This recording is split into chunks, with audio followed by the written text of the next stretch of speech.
Imagine waking up one day and realizing the world around you. The warmth of sunlight, the sound of laughter, even the weight of your own breath is nothing but an elaborate illusion. A fabrication so flawless, so immersive, that you've never once questioned its authenticity. Now imagine this. What if that realization isn't paranoia, but the truth? The ground beneath your feet, the stars above, the very fabric of time. Could it all be lines of code in a universe-sized simulation? This isn't science fiction. It's a question that has haunted philosophers for centuries, and now lingers in the labs of quantum physicists and AI researchers. Are we living in a constructed reality? Simulation theory isn't just a plot twist from The Matrix. It's a legitimate hypothesis, one that forces us to confront the unsettling possibility that our existence might be nothing more than data in an unfathomable machine. If that's true, who or what is running the program? And more importantly, why? This is the maze we're about to enter, a labyrinth where perception and reality blur, where every assumption about life, identity, and purpose is up for grabs. By the end, you might not trust the world around you, or even your own mind. Centuries before supercomputers and virtual reality, the seeds of simulation theory were already taking root in the human mind. In the 17th century, René Descartes sat alone in his candlelit study, grappling with a terrifying thought. What if an evil demon is deceiving me? Not just about small things, but about everything. The sky, his hands, even the fire before him. What if none of it was real? This was no mere fantasy. Descartes' evil demon was philosophy's first coded warning. Reality might be a carefully crafted illusion. Fast forward to 2003, when philosopher Nick Bostrom formalized this dread into a chilling trilemma. His simulation argument presents three possibilities, and at least one must be true. Civilizations always go extinct before developing the power to simulate reality. Advanced civilizations lose interest in creating ancestor simulations. We are almost certainly living in a simulation. The math is unsettling. If any civilization survives long enough to run hyper-realistic simulations, the number of artificial minds would dwarf biological ones. Statistically, you are more likely to be one of the simulated. But this isn't just philosophy, it's a cultural obsession. The Matrix didn't invent the idea, it weaponized it. When Morpheus holds out the red pill, he's offering the same choice Descartes did. Do you want to see how deep the rabbit hole goes? From ancient Hindu Maya to Plato's allegory of the cave, humanity has always sensed the veil. Now, the question isn't, could this be a simulation? It's, why does the idea feel so familiar? What does it mean to exist? If reality is a simulation, does that make your joy less vivid, your pain less sharp? Or does it render them even more uncanny? Precise, calculated experiences in an engineered world. Philosophers split into warring camps over this question. Solipsists take the nuclear option.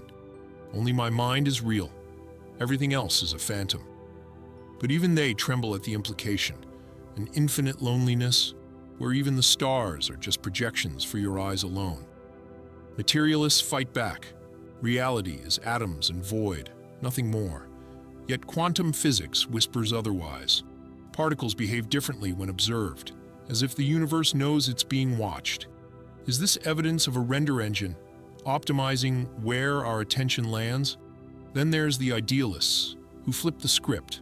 Consciousness isn't inside the simulation, it is the simulation. The universe isn't a machine, it's a thought, a cosmic dream. But the most haunting perspective comes from Nick Bostrom's simulation hypothesis. If posthumans could simulate ancestors, why wouldn't they?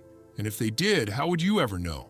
The glitches might be too subtle or deliberately hidden, which leaves you with a paradox. The more real the world feels, the more suspicious you should be. After all, the best simulations wouldn't feel like simulations. They'd feel like this. So ask yourself, if this were a construct, what's the one flaw the architects forgot to hide? Theoretical physics has begun flirting with ideas that sound like science fiction. But what if the fiction was right all along? Quantum mechanics already shatters our classical view of reality.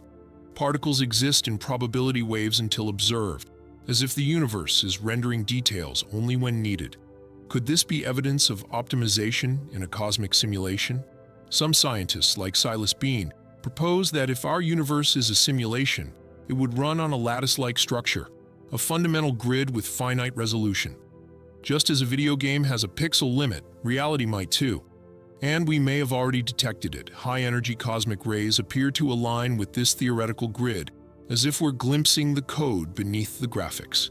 Then there's the Fermi paradox. If the universe is so vast, where is everyone? One chilling answer: we're alone because we're in a simulation designed to study a solitary civilization.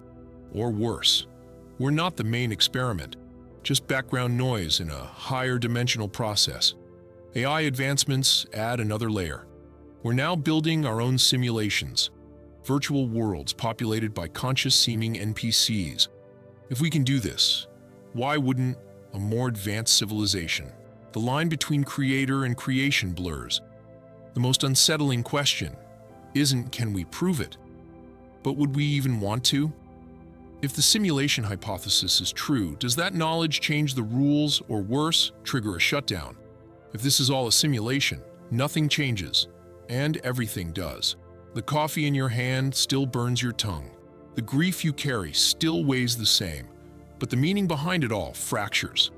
Are your choices truly yours, or just predetermined outputs in an alien experiment? Consider the ethical freefall. If consciousness is just data, does murder become deletion? Is love merely a programmed chemical response? Religions would face existential reckoning. Are gods just administrators? And what if suffering? Either it has a purpose we can't comprehend, or it's meaningless noise in the code. Yet there's a terrifying beauty in this. If reality is constructed, then its rules are malleable. Ancient mystics spoke of bending the physical world with the mind. Could they have glimpsed the debug menu? Modern physics already allows for quantum observation effects. Maybe reality is participatory. The most profound implication isn't about our creators, it's about us. Simulation or not, this is the only reality we'll ever know. The question shifts from, is this real, to what will you do with it? After all, even if we're in a prison of perception, the walls are made of wonder. So where does this leave you? Here, now, breathing in a world that might be someone else's experiment. The terrifying truth is this: it doesn't matter. Whether we're cosmic accidents or lines of code, the stakes couldn't be higher. This is the only reality you'll ever touch, the only consciousness you'll ever inhabit. The simulation argument isn't a reason to disengage. It's the ultimate provocation to live more fiercely. If this is a construct, then every act of rebellion against meaninglessness becomes sacred. Every moment of authentic connection hacks the system. The simulation, if it exists, gave you hunger, so feast. Gave you pain, so create. Gave you doubt, so dig deeper. The red pill isn't just about seeing the truth.